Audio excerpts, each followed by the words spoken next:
समुद्र में तैरता हुआ एयरफोर्स स्टेशन इसे कहा जा सकता है आम भाषा में, जहां से फाइटर जेट्स, मिसाइलें, ड्रोन्स उड़ाकर दुश्मन के छक्के छुड़ाए जा सकते हैं। ये जल, जमीन और आसमान में भी शोले बरसा सकते हैं। यही सबसे बड़ी इसकी ताकत है INS विक्रांत की।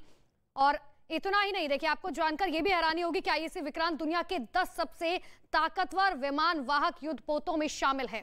यानी कि दुनिया की अगर हम बात करें तो 10 सबसे ताकतवर विमान वाहक युद्धपोतों में शामिल है।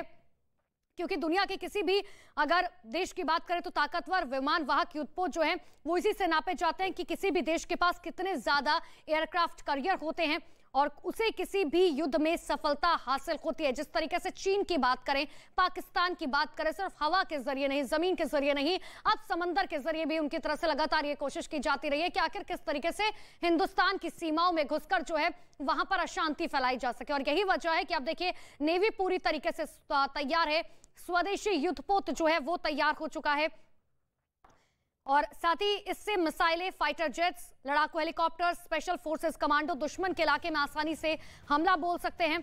अगर देखिए इसकी ताकत की अगर हम लगातार बात कर रहे हैं तो इसकी अधिकतम गति जो है 2459 किलोमीटर प्रति घंटे की रफ्तार से है, जो अपने आप में बहुत ज्यादा है। अगर INS विक्रांत पर मौजूदा AK-63 गन जब चलती है तो दुश्मनों के छक्के छूट जाते हैं। जो तस्वीर हम आपको लगातार भी दिखा रहे हैं कि आखिर INS विक्रांत की क्या क्या खूबियां हैं, किस तरीके से दुश्मन को टारगेट किया जा सकता है, उसे तबाह किया जा सकता है, उनके छक्के छुड़ाए जा सकते हैं। साथ ही इसके बाद अगर हम बात करें तो इसमें 4 ओटा ब्रेडा 76 mm के ड्यूज पर्पस कैनन लगाए गए हैं। हालांकि टेक्निकल भाषा में अगर इसे समझा जाए तो दरअसल ये आर्मी के वेपन्स हैं जो बहुत ही ज्यादा फायदेमंद होते हैं किसी भी युद्ध की स्थिति में समझा जाए।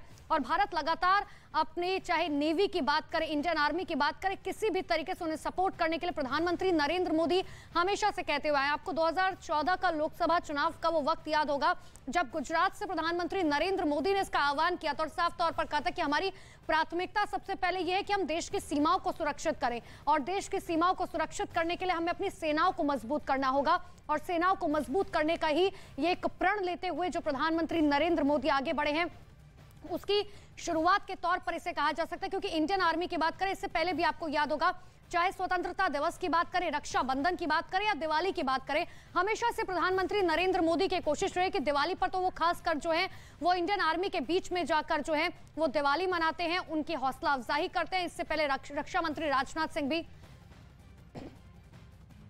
संदीप लगातार हमारे साथ हमारे सहयोगी बने हुए हैं। संदीप, अगर इस INS विक्रांत को देखा जाए, स्वदेशी युद्धपोत पहला तैयार हुआ है। हालांकि इसकी शुरुआत जो है वो 2009 में कर दी गई थी और 2020 में जो है इसका ट्रायल रन पूरा हुआ था और आज जो है नौसेना को इसे सौंप दिया जाएगा, जिससे जरूर थर-थर कांपेंगे भारत के दुश्मन।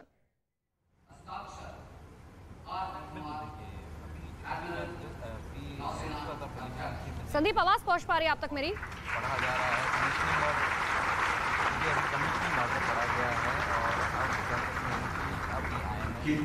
तो लगातार हम आपको देखिए बता रहे हैं कि INS विक्रांत की क्षमताओं के बारे में।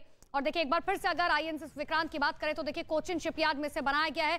डिस्प्लेसमेंट 45,000 टन है और आपको बता दूं कि 5 ही ऐसे देश हैं जो 40,000 टन से ज्यादा युद्धपोत अपने देश के अंदर निर्माण कर पाए हैं और उनमें से अब भारत भी जो है शामिल हो चुका है। ये अपने ऊपर 30 से 35 विमान एक साथ ढो सकता है। देखिए आसान शब्दों में अगर समझा जाए तो इस युद्धपोत पे 30 से 35 विमान एक साथ रखे जा सकते हैं, यानी कि उसको लेकर जो है वो आगे बढ़ सकता है। लंबाई की बात करें 860 फीट, चौड़ाई 203 फीट, कुल क्षेत्रफल की बात करें तो 2.5 एकड़ से भी ज्यादा उसमें फैला हुआ है। अधिकतम गति 52 किलोमीटर प्रति घंटा है। और भविष्य में अगर बात करें तो क्योंकि ब्रह्मोस मिसाइलें भी जो है वो इसमें तैनात की जा सकती है। ब्रह्मोस मिसाइल अपने आप में जो है सबसे ताकतवर मिसाइलों में से एक, जिससे एक ही बार में कई किलोमीटर दूर तक जो है वार किया जा सकता है। अब आप ऐसे में समझिए क्योंकि ब्रह्मोस मिसाइल जो है वो बहुत वजनदार मिसाइलों में से एक है, लेकिन इसकी क्षमता इतनी ज्यादा है कि ब्रह्मोस मिसाइल भी जो है इसमें भविष्य में तैनात की जा सकती है। इसमें जनरल इलेक्ट्रिक टर्बाइन लगे हैं जो इसे 1,10,000 हॉर्स पावर की ताकत देते हैं। क्योंकि किसी भी मिसाइल की अगर हम बात करें तो उसकी क्षमता जो है उसके हॉर्स पावर से डिसाइड की जाती है। तो ऐसे में 1,10,000 हॉर्स पावर की ताकत जो है इसे इलेक्ट्रिक टर्बाइन जो इसमें लगे हुए हैं। साथ ही इसकी स्ट्राइक रेंज की बात करें तो 1500 किलोमीटर है, लेकिन सेलिंग रेंज इसकी 15,000 किलोमीटर है। यानी कि अगर एक बार इस युद्धपोत से हमला किया जाता है किसी मिसाइल के जरिए तो कितनी दूर तक बर्बादी फैल सकती है, कैसे दुश्मन के छक्के छुड़ाए जा सकते हैं, कैसे दुश्मन को